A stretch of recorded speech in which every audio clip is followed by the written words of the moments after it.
네, 장동표 교수님의 강연 정말 잘 들었고요. 뇌과학이 얼마나 융합학문인가를 보여주는 정말 흥미로운 강연이었던 것 같습니다. 뭐 뇌전증 치료부터 시작해서 우리가 뇌 안에 어떤 기기를 심는다라고 할 때 그 부분에 대해서 궁금한 점이 되게 많으실 수 있는데요.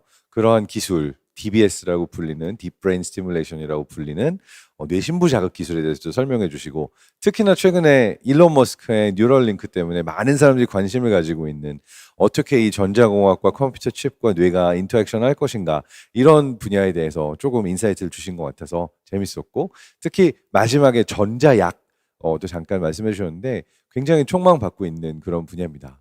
그래서 앞으로는 뇌를 정말 내가 생물학이건 아니면 컴퓨터공학이건 전자공학이건 어떤 전공을 했는지와 상관없이 공부할 수 있다라는 것을 보여주는 강연이었던 것 같습니다.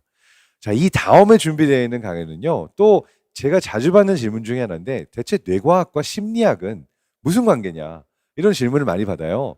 근데 사실 크게 보면 심리학의 영역도 넓은 의미에서 뇌과학 영역과 굉장히 많이 겹치기도 하고, 뭐그 안에 들어와 있다고 말하기는 어려울 수 있지만 굉장히 공통적으로 연구하는 게 많습니다. 그러니까 예전에는 심리라는 거를 좀 이론적으로 또는 이제 실제 행동을 통해서 치료를 통해서 많이 봤다고 한다면, 이제는 뇌 영상 기술들 이런 것들을 통해서도 실제로 가지고 있는 가설들이나 심리적인 효과들을 뇌에서 볼 수 있게 됐는데요. 그러한 그 연구를 대표적으로 보여주시는 분이 바로 다음에 강연을 해주시기로 해서 굉장히 기대가 됩니다. 미국 하버드 대학교에서 그 사실 교육학 쪽하고도 관련돼 있는 교육학 심리학 이쪽에서 그 공부를 하셨고, 그리고 유니버시티 오브 일리노이 그리고 메릴랜드를 거쳐서 지금은 연세대학교 심리학과 교수님으로 계신 허주연 교수님입니다. 주 연구 분야는 바로 공포와 불안의 뇌신경학적, 신경생물학적 이해인데요. 어떻게 심리학 영역과 뇌과학 영역이 서로 겹치는지를 보여주는 흥미로운 강연이 될 것 같습니다. 그러면은 허주연 교수님의 공포와 불안의 신경생물학적 이해 강연 모셔보도록 하겠습니다. 저는 연세대학교 심리학과에 있는 허주연이라고 하고요. 소개해 주신 것처럼 불안장애와 우울증 중심으로 병인 메커니즘 연구를 하고 있습니다. 그리고 뇌과학적인 연구 방법을 접목해서 융합 연구를 하고 있습니다. 네, 그래서 오늘은 공포와 불안의 신경생물학적 이해라는 주제로 여러분과 말씀 나누려고 합니다. 네, 코로나 상황이 시작된 지가 벌써 2년이 넘었더라고요. 그리고 또 요즘에는 오미크론 확진자가 증가하면서 이 불안이라는 감정에 대해 요즘 특히 더 많이 느끼게 되는 것 같습니다. 그래서 오늘 강연에서는 공포와 불안의 신경생물학적 메커니즘이 무엇인지, 그리고 개인마다 공포와 불안을 느끼는 정도의 차이가 분명히 존재하는데 이런 개인차를 어떻게 설명할 수 있을까에 대한 말씀을 나누고자 합니다. 네, 다양한 이 뇌 영역 중에서 우리의 공포, 불안, 정서 경험에 매우 핵심적인 역할을 하는 뇌 영역이 있는데요. 바로 이 편도체, 아믹달라입니다. 그래서 보시는 것처럼 이 대뇌피질 영역의 안쪽에 림빅 시스템이라고 이 변연계가 있고, 그 안쪽에 이 아몬드 모양으로 생긴 이 아믹달라 편도체가 두 방구에 하나씩 이렇게 위치해 있습니다.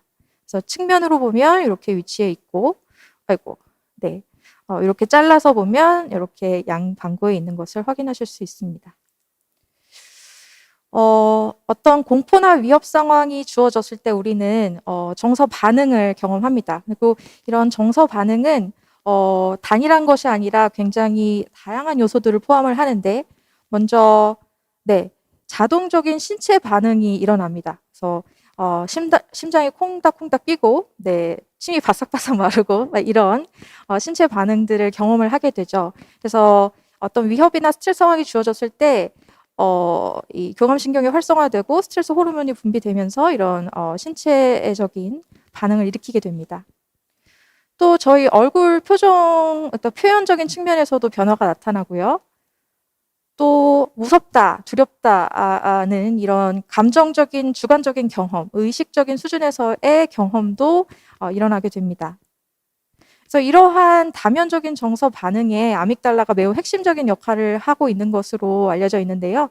이 편도체가 활성화되면서 다양한 뇌 영역, 여기 너무 작아서 잘 안 보이시겠지만 시상 하부랄지 중심 회백질이랄지 그리고 대뇌 피질 영역까지 다양하게 신호를 보내서 이런 다면적인 정서 반응을 만들어냅니다. 우리가 공포 반응을 생각을 했을 때 크게 타고난 자동적인 공포 반응과 학습된 공포 반응 이렇게 두 가지로 생각을 해볼 수가 있겠는데요. 먼저 타고난 공포 반응의 근거 혹은 예를 생각을 해보면 이 갓난아기 혹은 이 실험실에서만 자란 원숭이와 같은 동물에게 뱀이나 거미와 같은 위협 자극을 주어졌을 때 철회 행동과 같은 공포 반응을 보이는 것을 확인할 수가 있습니다. 또 공포 반응은 학습될 수도 있는데요. 보시는 것처럼 이 중립적인 자극, 여기서는 이제 소리 자극인데 중립적인 자극이 지속적으로 전기 자극과 같은 불쾌한 트라우마와 같은 불쾌한 정서 경험과 페어링이 되게 되면 이 중립적인 자극이 조건화 자극이 되어서 그 자체로도 정서 반응을 일으키게 됩니다. 그래서 이러한 타고난 자동적인 공포 반응 그리고 학습된 공포 반응 모두에 편도체가 매우 중요한 역할을 하는 것으로 알려져 있습니다. 실제로 이 편도체가 손상된 케이스를 연구함으로써 편도체가 우리의 공포 불안의 경험에 어떤 역할을 하는지 역으로 추론을 해볼 수가 있는데요. 환자 SM의 케이스를 살펴보겠습니다. 그 환자 SM의 경우에는 이제 유전적인 질환 때문에 이 양쪽의 편도체가 완전히 손상된 케이스이고요. 보시는 것처럼 정상군에서 나타나는 어느 정도의 공포 불안 수준의 자기적인 리포트를 보이지 않고 굉장히 낮은 수준의 공포 불안 수준을 보고하는 것을 확인할 수 있습니다. 또 실제로 이 SM이 타고난 그리고 자동적인 공포 반응을 보이는지를 확인하기 위해서 연구가들이 다양한 현장에 데려갔어요. 이 뱀과 거미를 직접 만져보게 한다거나 또 유령이 출몰한다고 이렇게 무서운 장소에 데려가서 공포 반응을 보이는지를 봤는데 전혀 공포 반응을 보이지 않았더라라는 결과들이 보고가 되고 있습니다. 또 SM의 경우에는 정상인이 보이는 공포 학습에도 이 손상을 보이는 것으로 나타났습니다. 이 보시는 것처럼 이 조건화된 자극에 대해서 이 정상적인 조건화된 공포 반응, 여기서는 이제 피부 전도도로 측정한 공포 반응을 전혀 보이지 않는 것을 이 정상군에선 보이는 것을 SM은 전혀 보이지 않는 것을 확인하실 수 있습니다. 그렇다면 이제 편도체가 손상되지 않은 사람들의 편도체를 인위적으로 자극했을 때는 어떨까? 한번 살펴보겠습니다.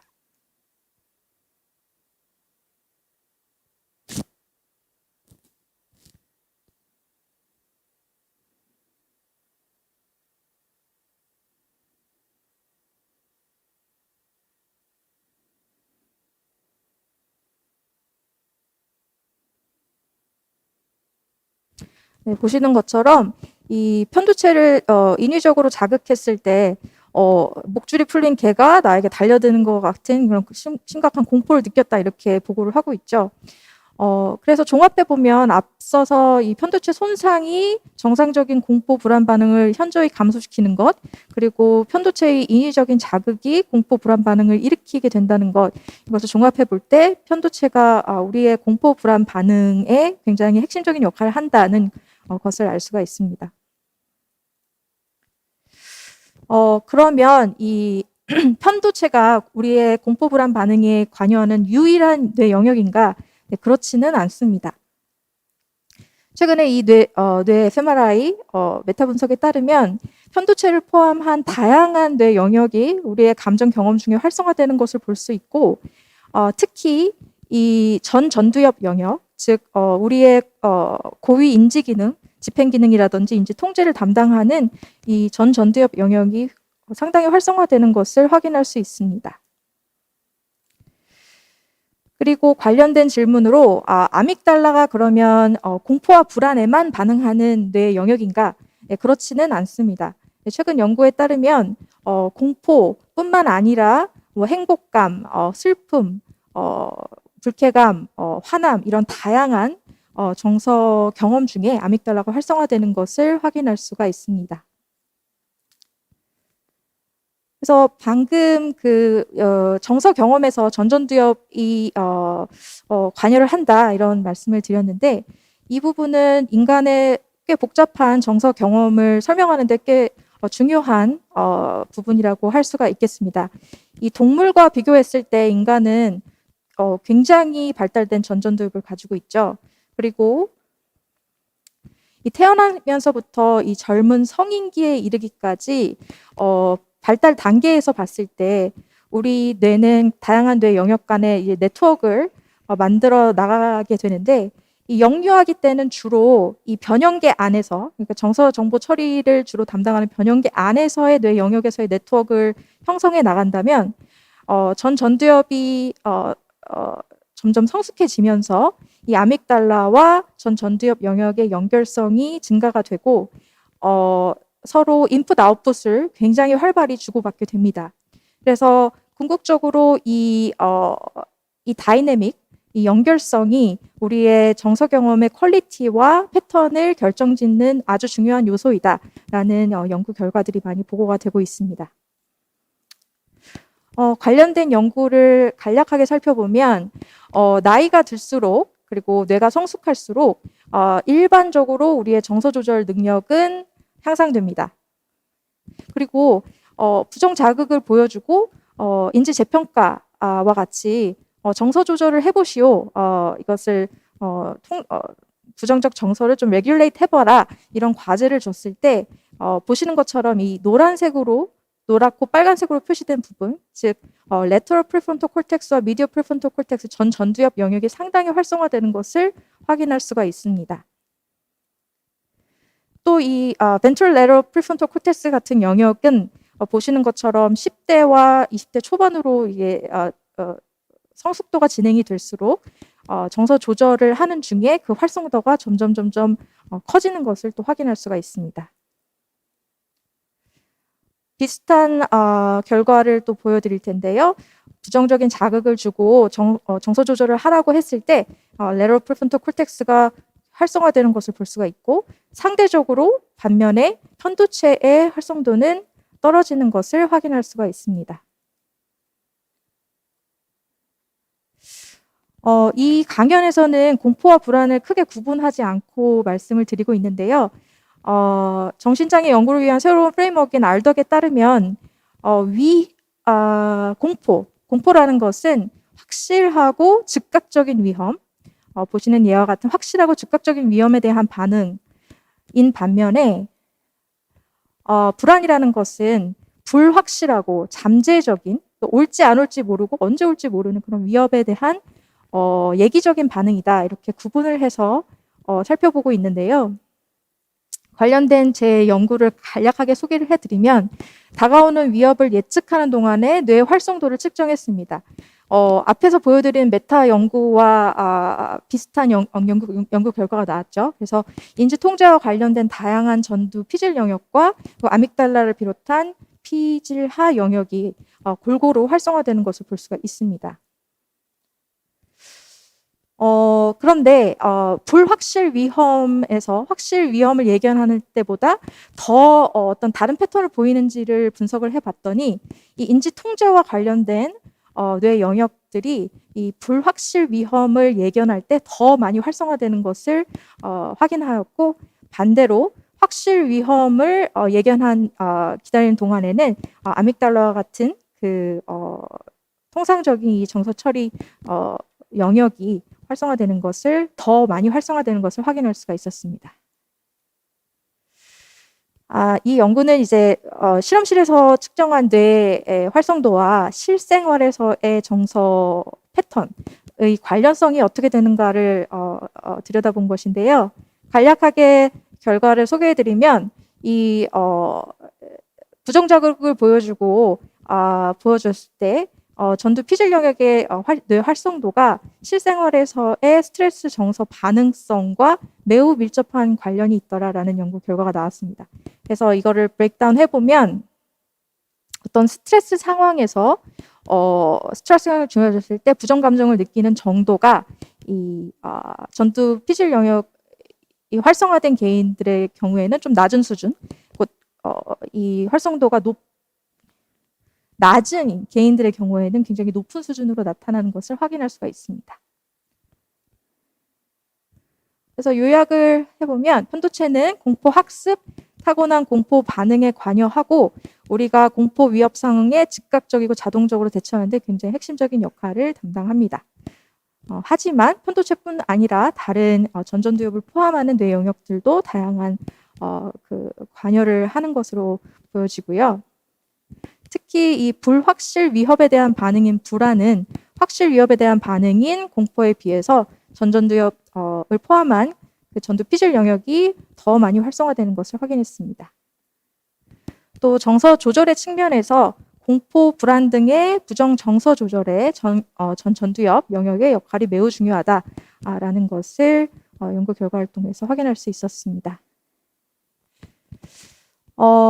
남은 시간 동안에는 그러면은 우리 개인들에게 나타나는 공포와 불안 반응의 개인차를 어떻게 설명할 수 있을까에 대해서 말씀 나누겠는데요.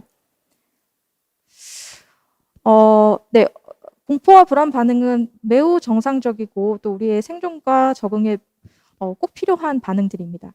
근데 이러한 반응이 과도하게 되면은 일상생활에 지장을 초래하거나 이런 심각한 수준의 정신적 고통을 야기하기도 하는데요. 이러한 개인차를 부분적으로 설명하는 것이 우리의 기질, 성격입니다. 특히 이 부정 기질을 가진 사람일수록 불안, 공포, 또 슬픔, 죄책감 이런 다양한 부정 정서를 더 자주 더 지속적으로 경험한다는 그런 그 경향성을 가지고 있고요. 이 부정 기질은 불안장애 우울증의 주요 취약성 요인으로 횡단 연구와 종단 연구에서 모두 입증이 된 바가 있습니다. 이런 신경직적 기질이 높은 사람들에게서 두드러지는 인지적 특성들이 몇 가지 있는데요. 예를 들면 이렇게 프레젠테이션을 하고 있는 상황에서 이 신경직적인 기질이 높은 부정 기질이 높은 사람일수록 이렇게 특정이 일그러진 표정을 더 잘 포착하고 또 주의가 여기에 머무른다 이런 연구 결과들이 많이 있습니다. 그러면 이러한 경향성을 어떻게 신경 생물학적으로 설명할 수 있을까? 그 신경증적 기질, 부정 기질이 높은 사람일수록 이 부정 자극을 줬을 때의 편도체 반응성이 훨씬 현저하게 더 높게 나타나더라 이런 연구 결과들이 많이 보고가 되고 있고요. 또 종단 연구에 따르면 그 편도체 반응성이 높은 개인이 또 아주 극심한 높은 수준의 스트레스 경험을 노출이 되었을 때 향후에 불안이나 우울 증상을 디벨롭할 가능성이 더 높다 이런 연구 결과들도 있어서 이 편도체 반응성이 비단 불안과 우울의 어떤 결과물이 아니라 취약성 요인이 될 수도 있다 이런 연구 결과들도 많이 나오고 있습니다. 네, 아주 간략하게 불안 장애를 가진 사람들의 경우에 정상군에 비해서 어떻게 다른 활성도 패턴을 보이는지 들여다봤는데요. 예상했던 대로 정상군에 비해서 굉장히 높은 수준의 편도체 활성도를 보입니다. 또 아까 초기 강연에서 말씀드렸던 그 정서 조절에 관여하는 영역들, 이 파란색으로 표시되어 있는데요. 이 영역들이 정상군에 비해서 현저하게 활성도가 낮게 나타나는 것을 확인할 수가 있습니다. 또 이 휴지기 동안의 뇌 연결성을 들여다본 연구에서는 불안 장애를 가진 사람일수록 정상군에 비해서 이 연결성이 현저하게 떨어지더라. 그러니까 여기서 편도체와 DRPFC를 본 경우인데 연결성이 현저히 떨어지더라라는 연구 결과를 발표한 바가 있습니다. 다행히 이 불안 장애의 굉장히 효과적인 치료 방법들이 많이 개발되어 있습니다. 약물 치료, 또 심리 치료 등이 있는데 실제로 이 치료 전후의 뇌 활성도를 비교한 연구들을 간략하게 살펴보면 이 항우울제 치료 이후에 편도체의 활성도가 유의미하게 감소하고 정상화되었다는 연구들이 보고가 되고 있고 또 마찬가지로 인지행동 치료라고 불안 장애의 근거 기반 치료가 있습니다. 이 심리 치료인데요. 이 심리 치료 이후에도 비슷한 결과를 발견했습니다. 여기 보시는 것처럼 이 불안 장애 환자들이 치료 전후의 뇌 활성도를 비교해 봤더니 이 아믹달라의 활성도가 현저하게 줄어들었더라. 그리고 여기에서 보면 이 아믹달라와 전두엽 그 영역, 여기서는 DMPFC와 뒤로 넘어갔네요. 그 연결성이 더 증가했더라. 치료 후에 더 증가했더라. 이런 연구 결과들이 많이 보고가 됐습니다. 그래서 요약을 해보자면 불안장애를 가진 사람은 위협과 같은 부정 자극에 더 높은 편도체 활성도와 낮은 전두엽 활성도 그리고 편도체 전두엽 간의 낮은 기능적 연결성을 보인다. 그리고 편도체 활성도가 높은 사람일수록 이 향후에 특히 이 스트레스 경험에 지속적으로 노출되었을 때 불안, 우울 등의 정서 장애를 경험할 가능성이 더 높다. 그리고 근거 기반의 인지 행동 치료 또는 약물 치료 이후에 뇌 활성도가 정상화된다라는 연구 결과들을 소개해드렸습니다. 네, 끝 마치면서 뇌를 이해하는 것이 1마일이라면 우리는 얼마쯤 온 것 같은가요? 라는 질문을 던졌을 때 하버드 대학교의 뇌 신경과학자인 제프 리히트만은 3인치 정도 온 것 같다 이렇게 말을 했다고 합니다. 그래서 특히 더 알아가야 될 것이 많은 우리 감정 세계, 정서 세계를 연구하는 감정 뇌과학 그리고 또 뇌과학 기술을 활용한 임상 심리 연구에 여러분들의 많은 관심을 부탁합니다. 네, 감사합니다.